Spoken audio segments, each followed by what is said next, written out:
विद्यार्थी नमस्कार, मैं विजेंद्र वर्मा एक बार फिर से स्वागत करता हूं। हम पढ़ रहे थे चैप्टर नंबर 8, जिसमें हमने पिछले वीडियो में वृहद एवं सूक्ष्म मात्रिक पोषक तत्वों की भूमिका पढ़ी। नेक्स्ट आज हम बात करने वाले हैं खनिज लवणों के अवशोषण की क्रिया विधि, जो इस लेसन का लास्ट टॉपिक है, खनिज लवणों के अवशोषण की क्रिया विधि। ठीक है, खनिज लवणों के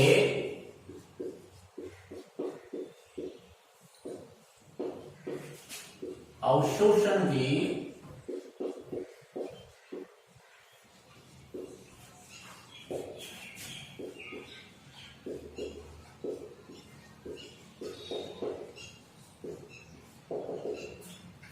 क्रिया विधि।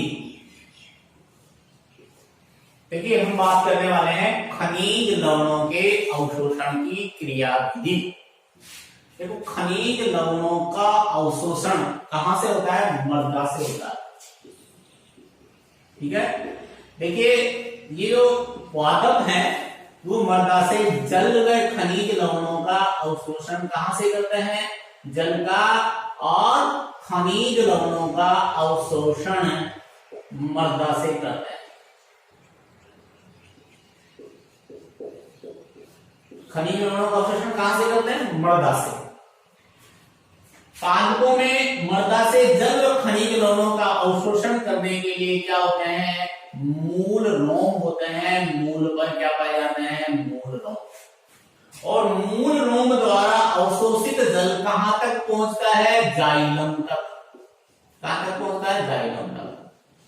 और जाइलम क्या करता है? जाइलम पादप के विभिन्न भागों तक पहुंचाने का कार्य करता है। फिर से सुनिए एक बार। देखिए, हम पढ़ रहे हैं खनिज लवणों के अवशोषण की क्रिया विधि। पादपों द्वारा मृदा से जल व खनिज लवणों का अवशोषण किया जाता है, और वो किसके द्वारा किया जाता है? मूल रोम द्वारा किया जाता है। मूल रोम द्वारा अवशोषित जल व खनिज लवण जल में घुले हुए खनिज लवण विलयन के रूप में अवशोषित होते हैं, और ये घुले हुए खनिज लवण मूल रोम से कहां पहुंचता है? जाइलम में। अवशोषित खनिज लवण और जल जाइलम में पहुंचता है, और जाइलम इन्हें पादप के विभिन्न भागों तक पहुंचाने का कार्य करता है। ठीक है, तो देखिए ये जो जल में जो खनिज लवण जल के साथ अवशोषित होते हैं, ये खनिज लवण किसके रूप में अवशोषित होते हैं? आयनों के रूप में। ये याद रखना, खनिज लवणों का अवशोषण किसके रूप में होता है? आयनों के रूप में होता है। ये खनिज लवण आयनों के रूप में अवशोषित होते हैं। ओके, अब हम बात कर रहे हैं इनके क्रिया विधि की। तो ध्यान से सुना, खनिज लवणों के अवशोषण की जो क्रिया विधि है उसको दो भागों में बांटा गया है। हम यहाँ दो प्रकार की क्रिया विधि का खनिज लवण अवशोषण की प्रक्रिया को दो भागों में बांटा गया है। कितने भागों में? दो भागों में बांटा गया। खनिज लवण अवशोषण की क्रिया विधि को दो भागों में बांटा गया है। याद रखना, फर्स्ट नंबर पे आता है निष्क्रिय अवशोषण, और सेकंड नंबर पे आता है सक्रिय अवशोषण।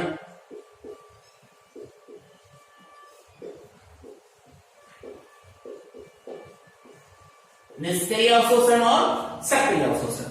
निष्क्रिय अवशोषण किसे कहते हैं? उपापचयी ऊर्जा के बिना, किस ऊर्जा के बिना? उपापचयी ऊर्जा के बिना आयनों का अवशोषण। उपापचयी ऊर्जा के बिना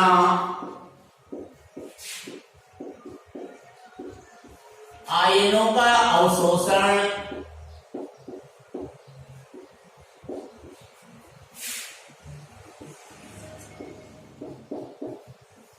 क्या कहलाता है? बोलिए, निष्क्रिय अवशोषण कहलाता है। कौन सा? निष्क्रिय अवशोषण कहलाता है।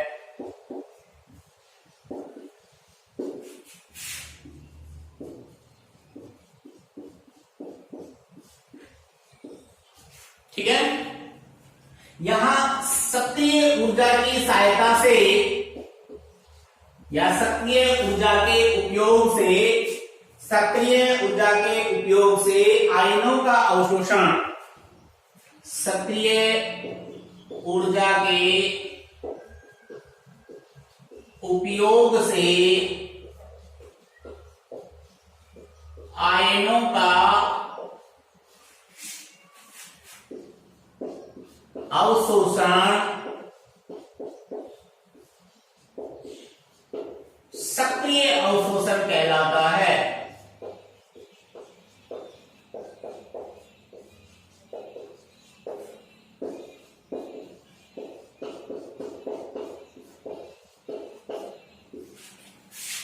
इसे सुनना, खनिज लवणों के अवशोषण की क्रियाविधि को दो भागों में बांटा गया है। फर्स्ट जो भाग है उसे कहते हैं निष्क्रिय अवशोषण और सेकंड भाग है उसको कहते हैं सक्रिय अवशोषण। निष्क्रिय अवशोषण किसे कहते हैं सुनिए, उपापचयी ऊर्जा के, किस ऊर्जा के, उपापचयी ऊर्जा के बिना आयनों का अवशोषण क्या कहलाता है, निष्क्रिय अवशोषण कहलाता है। और सक्रिय ऊर्जा के उपयोग से आयनों का अवशोषण, सक्रिय ऊर्जा कौन सी, सक्रिय उपापचयी ऊर्जा के उपयोग से, यहां आएगा उपापचयी ऊर्जा के, सक्रिय उपापचयी ऊर्जा कौन सी है, एटीपी, कौन सी, एटीपी। उपापचयी ऊर्जा के उपयोग से आयनों का अवशोषण कहलाता है सक्रिय अवशोषण। क्या कहलाता है, सक्रिय अवशोषण। अब देखिए ये भी तीन प्रकार से होता है और सक्रिय अवशोषण भी तीन प्रकार से होता है। तो फर्स्ट में बात करता हूं, इसमें आता है सहती, कौन सा, सहती प्रवाह परिकल्पना।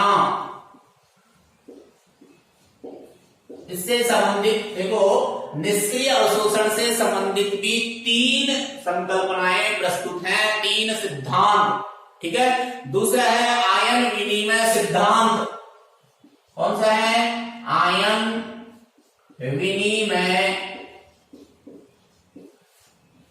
सिद्धांत। और थर्ड नंबर पे आता है डोनन साम्यावस्था सिद्धांत या परिकल्पना। इससे संबंधित तीन है, सहती प्रवाह परिकल्पना, नंबर 2 पे आती है आयन विनिमय परिकल्पना और नंबर 3 पे आती है डोनन साम्यावस्था परिकल्पना, ठीक है। उधर आती है फर्स्ट नंबर पे वाहक संकल्पना, कौन सी आती है, वाहक संकल्पना।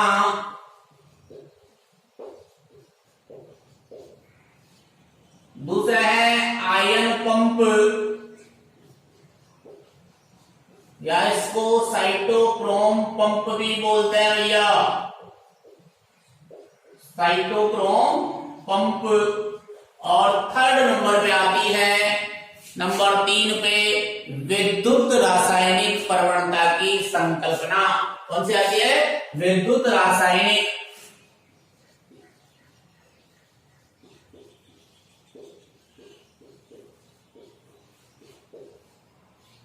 प्रवणता की संकल्पना, ठीक है। देखिए नंबर 1 की मैं बात करूं तो नंबर 1 पे आता है निष्क्रिय अवशोषण। निष्क्रिय अवशोषण में भी तीन परिकल्पनाएं हैं।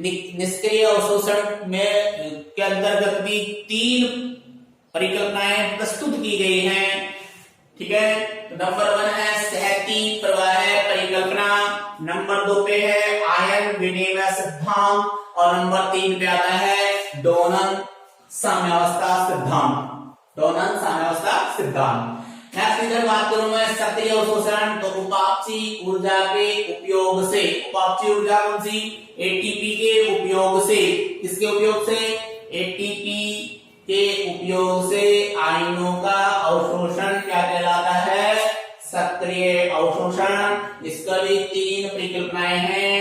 नंबर 1 वाहक संकल्पना, नंबर 2 पे है आयन पंप या साइटोक्रोम पंप संकल्पना, और नंबर 3 पे आती है वैद्युत रासायनिक प्रवणता की संकल्पना।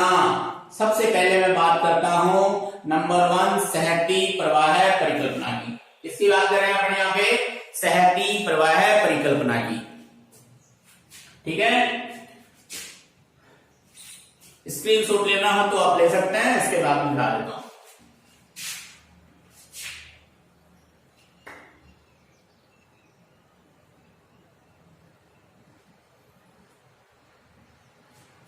ओके,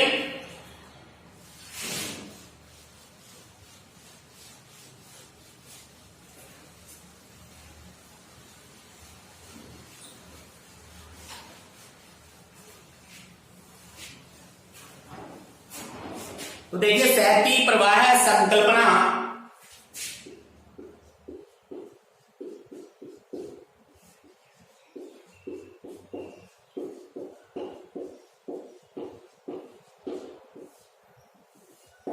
विद्यार्थियों, हमने पिछले अध्याय में हमने पढ़ा था कि वाष्पोत्सर्जन अपकर्षण या वाष्पोत्सर्जन खिंचाव के कारण जल स्वतः किस में आ जाता है, जड़ में आ जाता है, जड़ की वाहिकाओं में आ जाता है, वाहिनियों में आ जाता है, और लगातार जल ऊपर की ओर प्रवाहित होता रहता है। ये हमने पिछले अध्याय में पढ़ा था। तो देखिए इस सिद्धांत के अनुसार वाष्पोत्सर्जन अपकर्षण के प्रभाव के कारण जल के मात्रात्मक प्रवाह के साथ किसका, आयनों को भी ग्रहण कर लिया जाता है, ठीक है। देखिए इस सिद्धांत अनुसार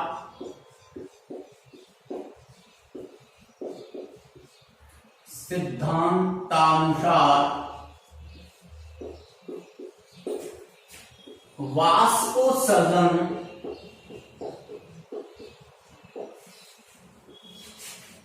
अपकर्षण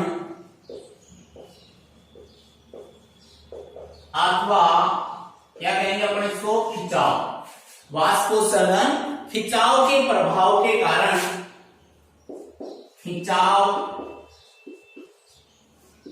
के प्रभाव के कारण जल का मात्रात्मक, देखिए जल का क्या होता है इसमें, मात्रात्मक, कौन सा, मात्रात्मक प्रवाह के साथ, किसके साथ, ये याद रखना, मात्रात्मक, निश्चित मात्रा के अनुसार मात्रात्मक प्रवाह के साथ क्या जाते हैं, आयनों को भी क्या कर लिया जाता है, अवशोषित कर लिया जाता है, आयनों को भी ग्रहण कर लिया जाता है, आयनों को भी ग्रहण कर लिया जाता है। देखिए क्या होता है, सहती प्रवाह संकल्पना क्या कहती है कि जल है ना, जल वाष्पोत्सर्जन खिंचाव के कारण जल का प्रवाह होता है, खिंचाव होता है, जड़ों द्वारा अवशोषित जल पत्तियों तक पहुंचता है, उसके साथ साथ आयनों को भी ग्रहण कर लिया जाता है, उसके साथ साथ आयन भी मर्दा द्वारा जल के साथ कहां तक पहुंच जाते हैं, पादप के विभिन्न भागों तक पहुंच जाते हैं। ये कौन सी परिकल्पना है, सहती प्रवाह परिकल्पना है, ठीक है। नंबर दूसरी जो परिकल्पना थी ये कौन सा था, बोलिए, निष्क्रिय अवशोषण। नंबर दूसरी जो परिकल्पना थी वो थी आयन विनिमय सिद्धांत। कौन सा था, आयन विनिमय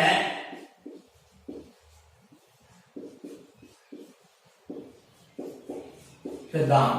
सुना, देखो आयन विनिमय सिद्धांत क्या कहता है, इस सिद्धांत के अनुसार, कौन से सिद्धांत के अनुसार, आयन विनिमय सिद्धांत के अनुसार जड़ की सतह और बाह्य गोल के बीच, जड़ की सतह, अपने ये कहें कि जड़ की सतह और बाह्य गोल के बीच, गोल क्या होता है, बोलिए विलयन, जड़ जड़ है ना, वो विलयन से भाई जड़ जल और खनिज लवणों का जो विलयन होता है, तो जड़ की सतह और बाह्य घोल के बीच निश्चित संख्या में धनायनों अथवा ऋणायनों के विनिमय को, जड़ की सतह और बाह्य घोल के बीच निश्चित संख्या में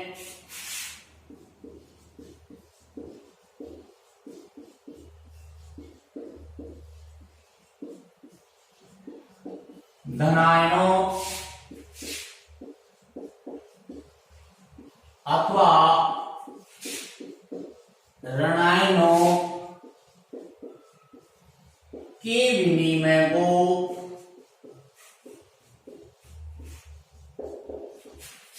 आयन विनिमय कहते हैं। आयन विनिमय कहते हैं। ठीक है, दोबारा सुनना एक बार। देखिए ये सिद्धांत क्या कहता है, अभी सिद्धांत की बात नहीं कर रहा मैं, अभी मैं बात कर रहा हूं आयन विनिमय किसे कहते हैं। जड़ की सतह और बाह्य घोल, बाह्य घोल का मतलब है मृदा में जल व खनिज लवण, ठीक है ना। बाह्य घोल के बीच निश्चित संख्या में आयनों के विनिमय को, आयन कौन से होते हैं, आयन दो होते हैं, धनायन और ऋणायन। तो आयनों के विनिमय को क्या कहते हैं, बोले आयन विनिमय कहते हैं।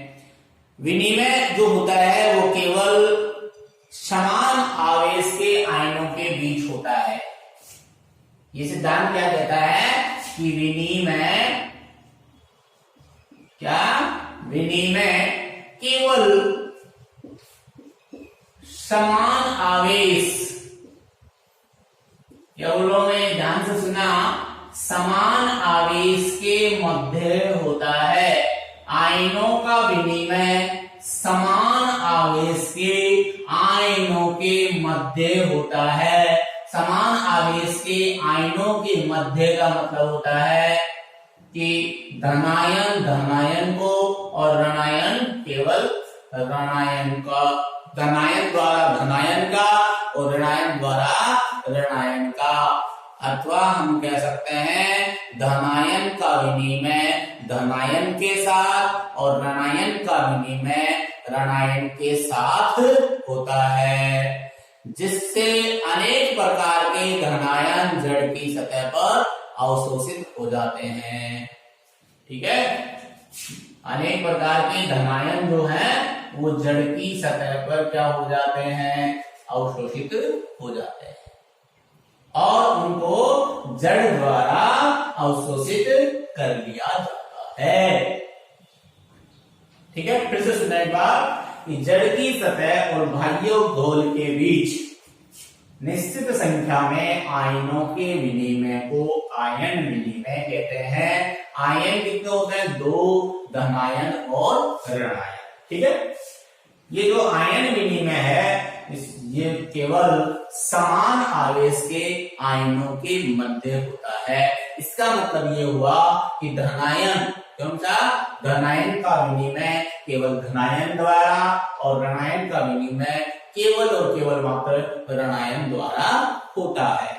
ठीक है, इससे क्या होता है, विनिमय जब होता है तो विनिमय के दौरान अनेक प्रकार के धनायन जड़ की सतह पर एकत्रित हो जाते हैं। अनेक प्रकार के धनायन कहाँ इकट्ठे हो जाते हैं, जड़ की सतह पर एकत्रित हो जाते हैं और ये क्या होता है, अवशोषण द्वारा इसमें जड़ की सतह में, जड़ के अंदर प्रविष्ट हो जाते हैं। ठीक है, ओके, इनका स्थानांतरण निष्क्रिय विसरण द्वारा होता है। इसके द्वारा होता है निष्क्रिय विसरण द्वारा। जब ये देखो जड़ की सतह पे हो जाते हैं, इनकी संख्या अंदर कम होती है, ऊपर चले जाते हैं। इनकी संख्या जब यहाँ कम होती है तो इनको विसरण द्वारा, कौन सा विसरण, निष्क्रिय विसरण द्वारा इनको अवशोषित कर लिया जाता है। ठीक है, तो इसमें किसी प्रकार की ऊर्जा की आवश्यकता नहीं होती, इस कारण इसको क्या कहते हैं, निष्क्रिय अवशोषण कहते हैं। ठीक है, नेक्स्ट में बात करता हूं, थर्ड नंबर पे आते हैं अपने डोनन साम्यावस्था सिद्धांत। तीसरा जो सिद्धांत था वो कौन सा है? डोनन साम्यावस्था सिद्धांत।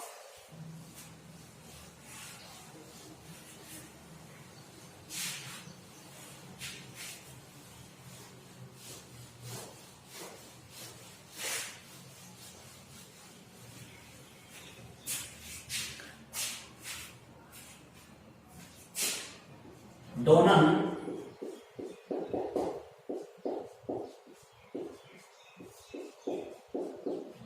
साम्यावस्था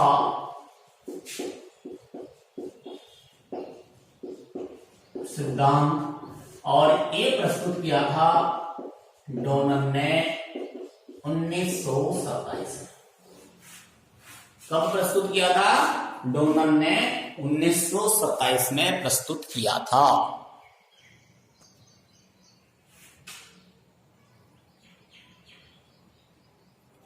इस सिद्धांत अनुसार, देखिए बात कर रहा हूं मैं डोनन साम्यावस्था की, तो इस सिद्धांत अनुसार, कौन से सिद्धांत के अनुसार? डोनन साम्यावस्था सिद्धांत के अनुसार कोशिका जो झिल्ली होती है, कौन सी झिल्ली? कोशिका झिल्ली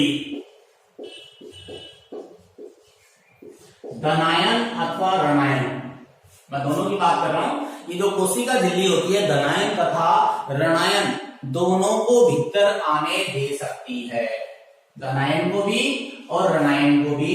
धनायन और ऋणायन दोनों कोशिका झिल्ली को, क्योंकि अपन पादप कोशिका की बात कर रहे हैं, पादप की जड़ की बात कर रहे हैं, तो पादप के बाहर जो जड़ का जो बाहर की सतह है कोशिका भित्ति।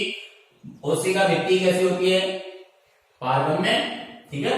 और ये जो कोशिका झिल्ली है वो धनायन और ऋणायन दोनों को आने दे सकती है। लेकिन याद रखना, सबसे इंपॉर्टेंट बात यह है कि कोशिका में एक प्रकार के जितने आयन होते हैं उतने ही आयन क्या हो जाते हैं? दूसरे प्रकार के बाहर निकल जाते हैं।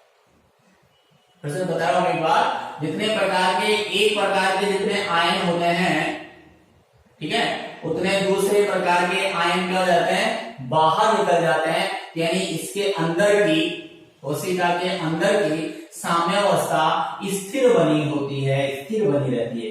फिर से सुनना, ये कोशिका जो झिल्ली है वो कोशिका झिल्ली धनायन और ऋणायन दोनों के लिए पारगम्य होती है, दोनों को आने देती है, ठीक है।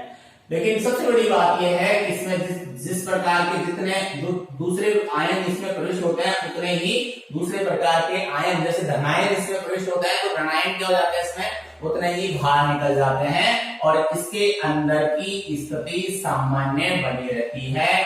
इस कारण इसको कहते हैं डोनन साम्यावस्था सिद्धांत, ठीक है। एक बार मैं लिख देता हूं, इस सिद्धांत अनुसार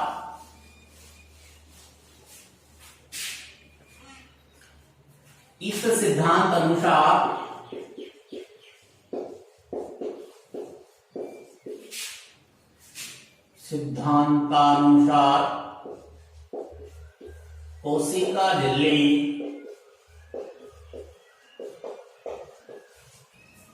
धनायन तथा ऋणायन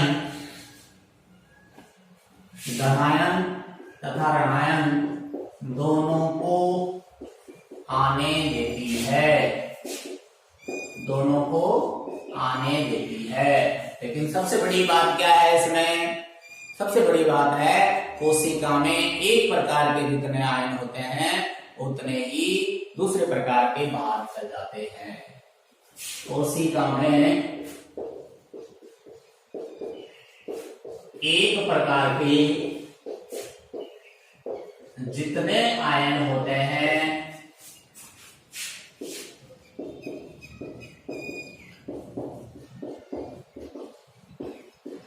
उतने ही बाहर निकल जाते हैं, जिससे कोशिका की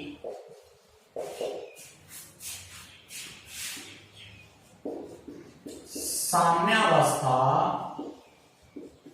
बनी रहती है। इसलिए इसे क्या कहते हैं? डोनन साम्यावस्था का सिद्धांत कहते हैं। ठीक है, तो आज हमने 3 सिद्धांत पढ़े। नंबर 1 पे कौन सा था? सहती प्रवाह परिकल्पना, दूसरा आयन विनिमय सिद्धांत और तीसरा है डोनन साम्यावस्था सिद्धांत। नेक्स्ट बचा सक्रिय अवशोषण, उसकी भी 3 विधियां हैं जो हम कल पढ़ेंगे, आने वाले वीडियो में पढ़ेंगे। तो आज इतना ही पढ़ेंगे। और स्टूडेंट्स, आप वीडियो को लाइक करें, शेयर करें। Have a nice day. Thank you.